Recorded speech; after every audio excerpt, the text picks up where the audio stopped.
மக்களவை தேர்தலுக்கான வியூகத்தை அமைத்து செயல்படுத்தி வருகிறது திமுக.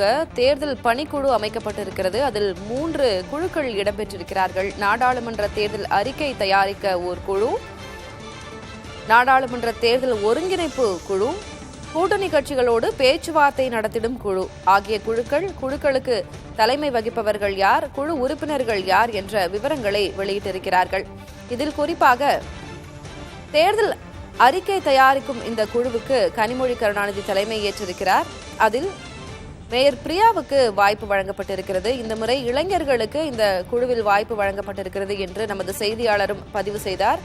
முக்கியமாக நாடாளுமன்ற தேர்தல் ஒருங்கிணைப்பு குழுவில் அமைச்சர் உதயநிதி ஸ்டாலினுக்கு மற்ற 4வரும் அதில் மூத்தவர்கள், அனுபவம் மிக்க தலைவர்கள். இதில் ஒரு இளைஞராக உதயநிதி ஸ்டாலினுக்கும் பொறுப்பு கொடுக்கப்பட்டிருக்கிறது. அதுவும் முக்கியத்துவம் வாய்ந்ததாக பார்க்கப்படுகிறது. இந்நிலையில் நாடாளுமன்ற தேர்தலுக்காக திமுக தயாராகி வருகிறார்கள். அந்த அண்மை செய்தியை, நேரலையை நாம் தொடர்ந்து பார்க்கிறோம். ஒரு சிறிய இடைவெளிக்கு பிறகு தொடரலாம்.